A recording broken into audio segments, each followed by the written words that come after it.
They dedicate their lives to helping orphaned animals. They open their hearts and homes to all the challenges of raising a young life, no matter how large or small. They are the Wildlife Nannies.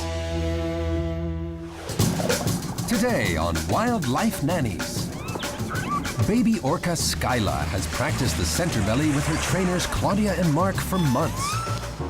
Will she be able to do this maneuver perfectly and become a part of the act? You want a big hug, don't you? Yeah, you do.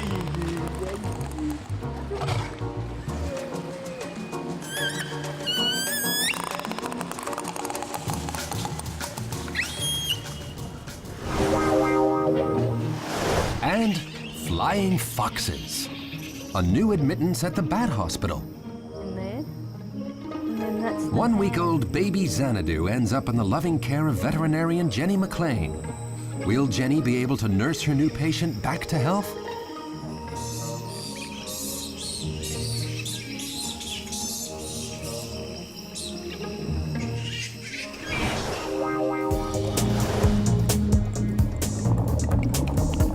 Born at SeaWorld in Florida, 2-year-old Skyla was moved last year. She now has to make a new home with the 3-member Orca patchwork family that is the favorite attraction at the Loro Parque on the Spanish island of Tenerife, off the coast of Africa.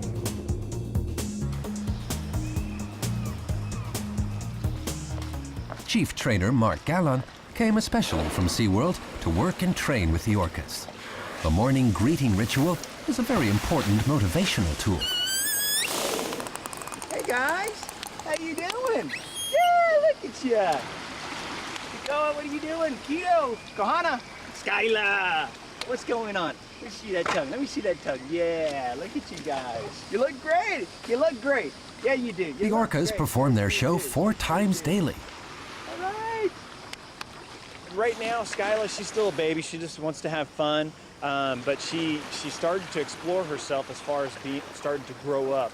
And you may see a little bit of displacement here and there from her trying to establish herself in the social structure or in that hierarchy. It is a matriarchal society, so it is the females that actually control everything in the social structure. But Skyla, with her family history, she will probably grow up to be a dominant female.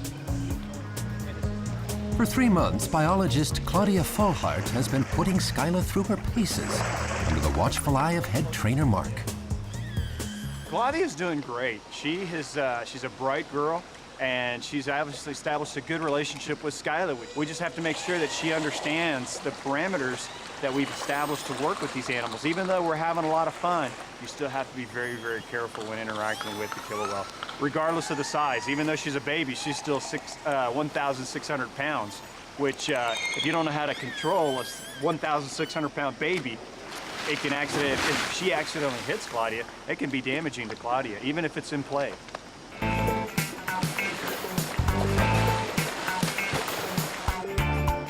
For Claudia, each day begins in the fish kitchen, and there's a lot to do. A grown orca consumes hundreds of pounds of herring and mackerel daily. So fish that has pieces like the head missing is not fed to the orcas. It goes in the garbage, because we wouldn't eat bad fish either. It's the best quality for the orcas. Everything else is thrown away. At this point, baby Skyla is still getting the children's menu. Only 60 pounds, divided into 8 rations. Here on the chart, you can see that Skyla eats 24 pounds of herring in a day. That means we weigh the 24 pounds and add them into the 8 buckets of fish.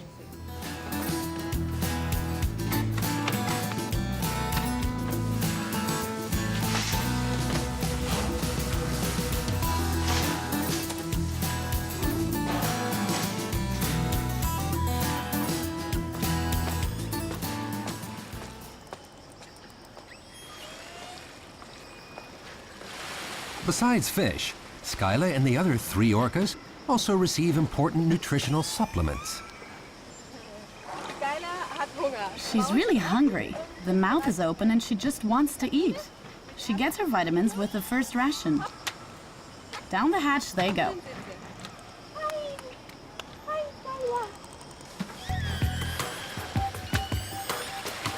Great care is taken with the orca's diet. because the trainers don't want the orcas to get sick. Everything is riding on Skyla's big debut, and getting sick wouldn't help her first performance in front of an audience.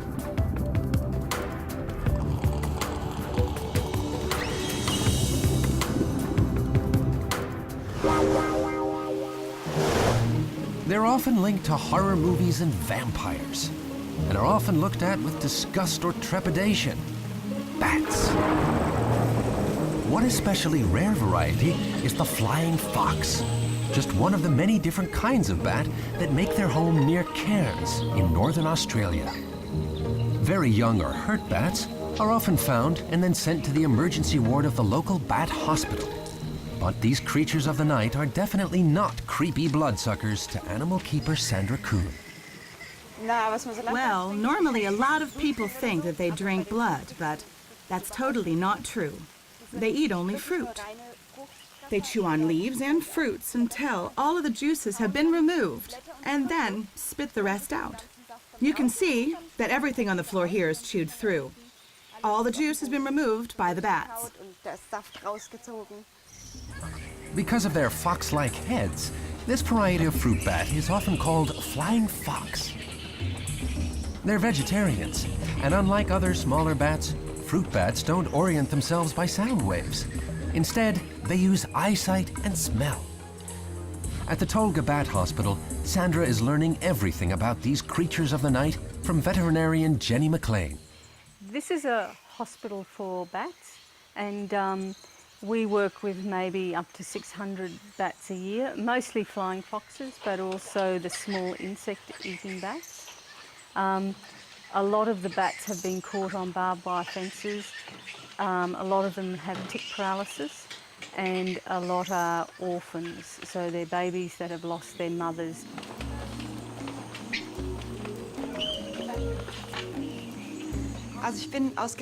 I'm a trained animal keeper. We don't have flying foxes at our zoo, so this is really exciting for me to learn about them from Jeanny. The care of these bats requires a great deal of nurturing and empathy, especially for the baby bats. This is a little baby who lost her mother. She's a baby that needs to have lots of cuddles, and she likes to be on somebody a lot. Xanadu, her name is. And she's maybe 6-7 weeks old. And I was just about to show Sandra how to wrap her. When you wrap a bat, it's good, well, depending on who they are, but this one likes a dummy. So if you can get a dummy in the mouth, they relax a lot more. Okay. And then you can hang on to them like this. Today, it's Bat Diapering 101 with Jeanny as the instructor. Bats always have to slightly face downwards because that's how they spend a great deal of their lives, whether they're eating or sleeping. And then we feed them in this position.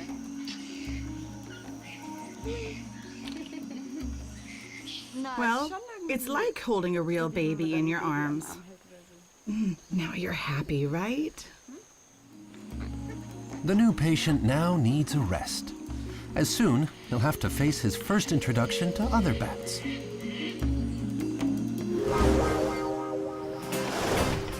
Although weight gain or loss is completely normal with growing orcas, it's something that needs to be constantly monitored for the health of the animals. Claudia and Mark weigh Skyla twice a week. A little game helps accomplish this assignment. Once on the Orca scale, no part of the tail fin can hang in the water if we want to get the correct weight. Skyla's 1,685, Claudia.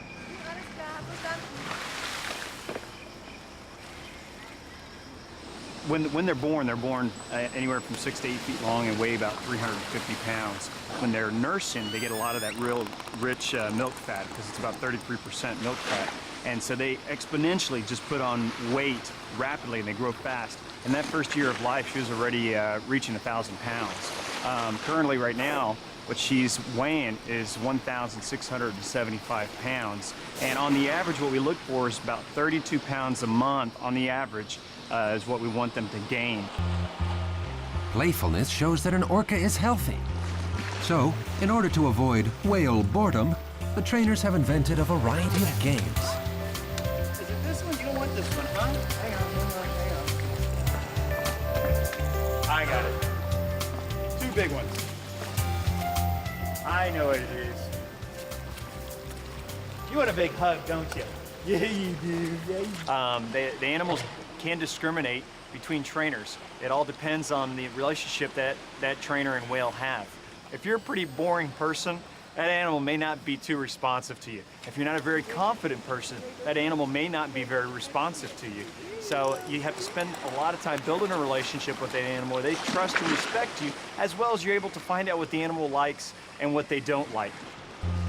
The orcas really look forward to this part of the day. We are now getting a few toys ready for playtime. Something for the eyes and ears. Colorful costumes and noisemakers stimulate Skyla and friends optically and acoustically. The games are especially fun for the orcas. They intently follow the horseplay of their trainers. Little Skyla is especially playful, but no wonder. She's still a baby. There's behavior behind what we do with the animals. We call it the ABCs of training. The A is the antecedent or the stimulus. B is the behavior that the animal performs to that stimulus, and C is the consequence. Well, when they do something correctly, well, that's when we want to have fun and entertain and play. And then also we have to maintain a balance of the types of interactions we do with the animals. For example, balance between relationship sessions, play sessions, learning sessions, exercising the animals, and then also animal separations, moving one pool to another. So we have to maintain a balance with all those interactions. All that play also prepares Skyla for the next big step. It's the audition of a lifetime. Jeanny could set a world record in bat wrapping, but it's very necessary when caring for so many sick or injured bats. That's one for Sandra, and then one for me.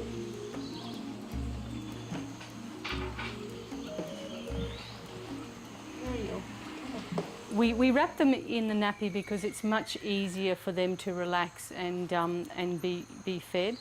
It wouldn't matter if you only had 1 or 2 babies because they know you and you just feed them off your shirt. But we normally have hundreds of babies, so it's easier to just wrap them and then pass them along. So I'll take the dummy out and put the teat in. There you go. And then we feed them with the syringes. So first we need to heat up the milk. Just like with human babies, the specially prepared milk has to have the right temperature.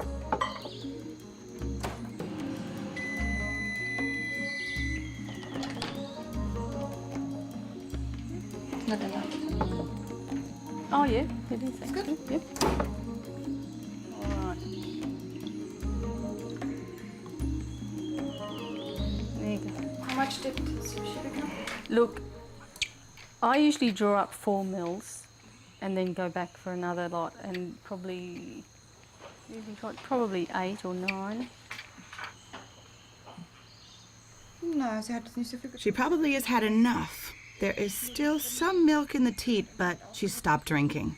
Normally she gets about a teaspoon of milk, which is about this much.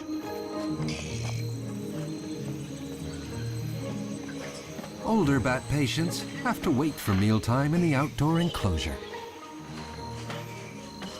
While smaller bats are able to hover and eat with flapping wings, flying foxes have to land in order to eat. But one way or another, the milk bottles find their way up to the hungry patients. These bats are all orphans. Their mothers have died. And normally when they are this old, they are still with their mothers. So they are either with their mothers or they are hanging with bats of their own age at night. The wide-spaced rungs of the Australian ladders are not everyone's cup of tea. Sandra prefers to refill the bottles and hand them up to her boss. It's up to Jeanny to exchange the empties in the lofty heights while nursing her patients back to health.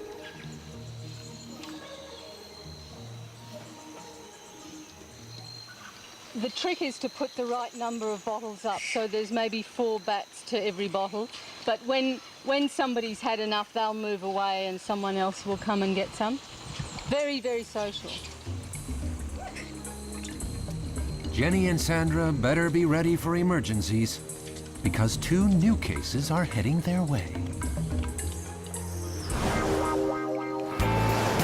Claudia and Mark conduct daily endurance training with the orcas. Together, they repeat rigorous exercises again and again. Skyla still has to learn to stick with the group, and Mark shows Claudia some new exercises that she can use to train the young orca.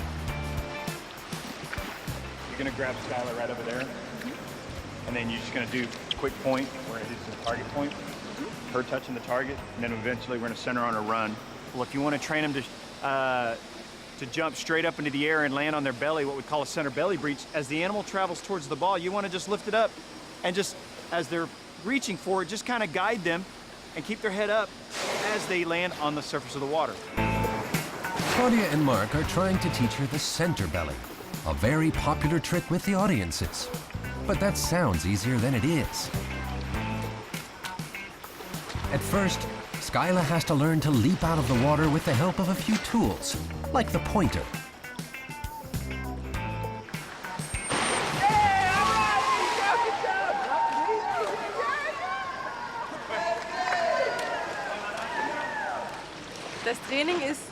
The training was excellent.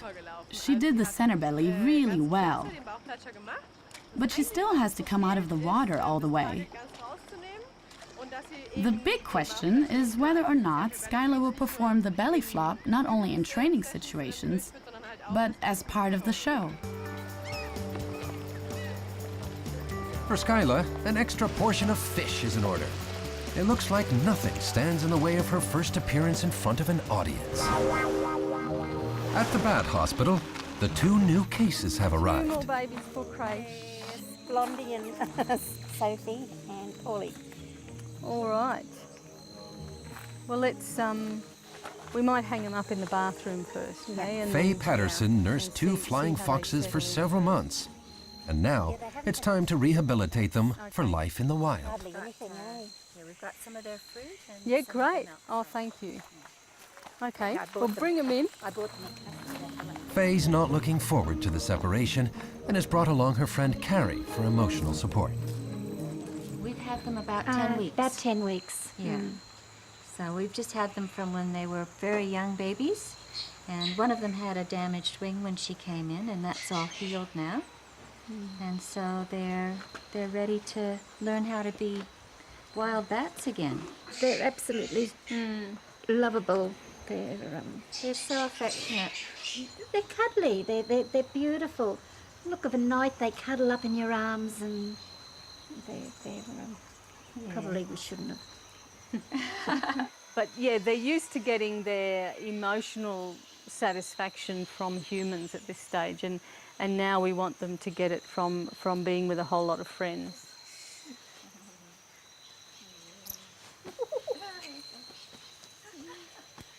Okay. Oh, sorry.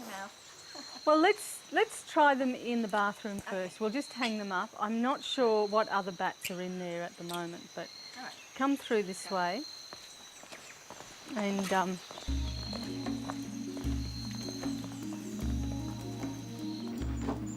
The former bathroom's been converted into the emergency reception area.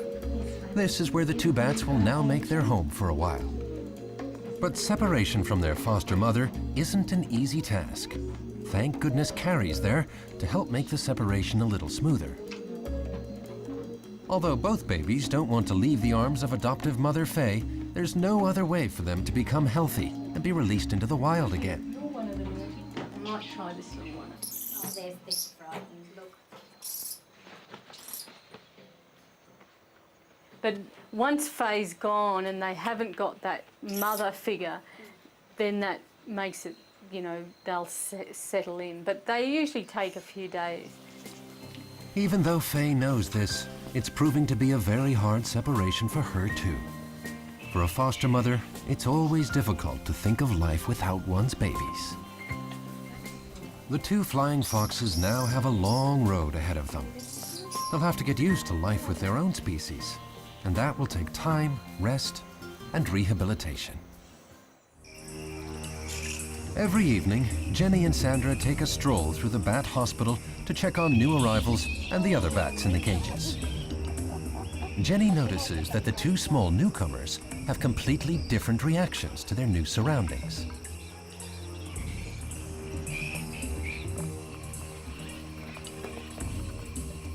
These look like the two new babies. Okay. And that this one looks very relaxed. This one's a little bit less so, but they're good. And remember, they weren't eating watermelon last time. That's good. See you in the morning, everyone. Yes, yes. Tomorrow morning, the two bat babies will be integrated into a new care program that Jeanny has worked out for them.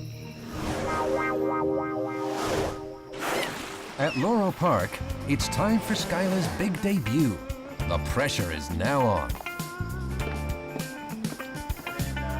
Spin down, go a flame. Trainer Mark instructs his crew. We're going to try that center belly we've been working on in the sessions. And then Quito Kohana, alien center, vaya con Dios. Ready? Vaya con Dios. The auditorium and pool were built especially for the act, and it's the biggest facility of its kind worldwide. First challenge is asking Skyla to go out front, and then if she does well, then there's a good chance she'll probably perform well in the rest of the segment.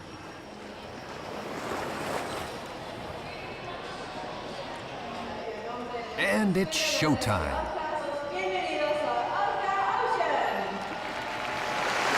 The grown orcas are up first, and they're in full command of their act.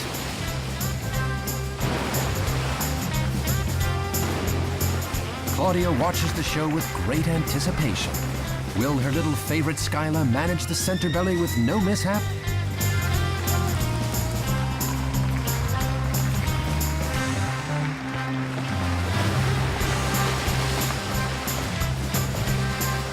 And there she goes. And this time, with no guide sticks. She looks like she's relishing all the applause and attention that is focused on her.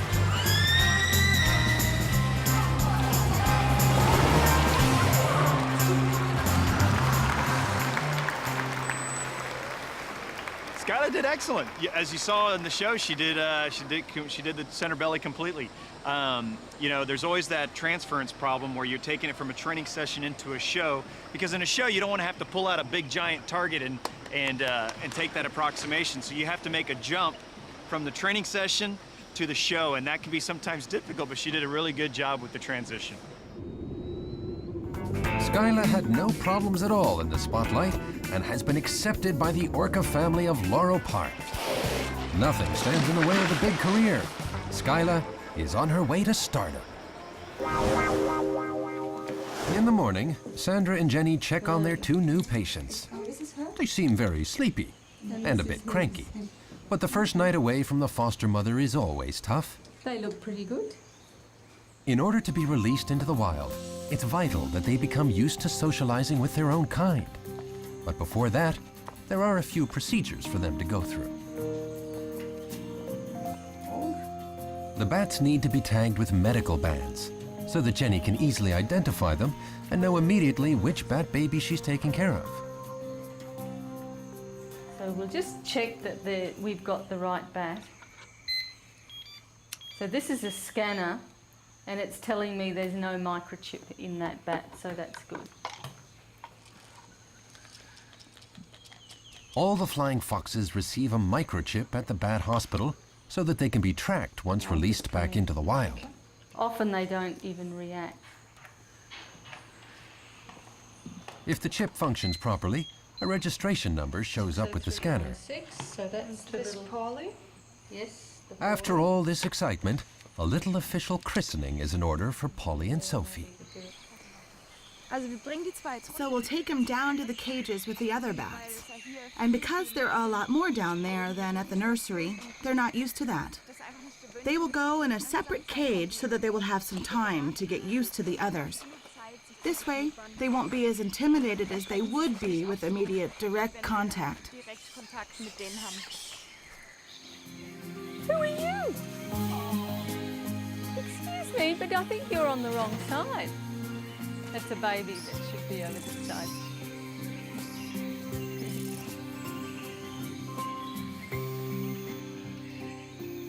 I might just... Oh.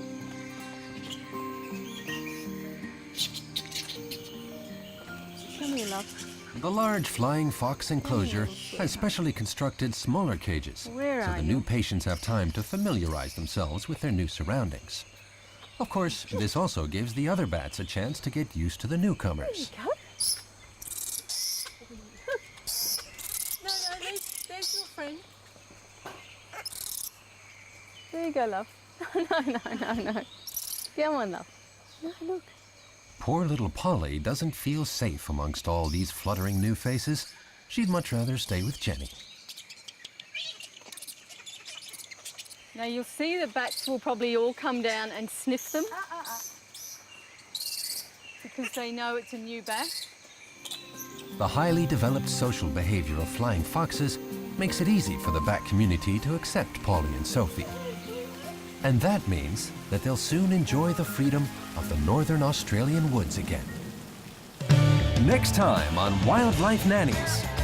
Francois Hugo's 3 seal pups, JT, Alpha, and Amigo, are the first attempt ever to raise several seals at once. Will he succeed?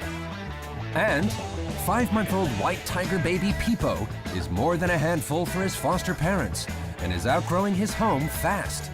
Will they be able to reintegrate him with other tigers?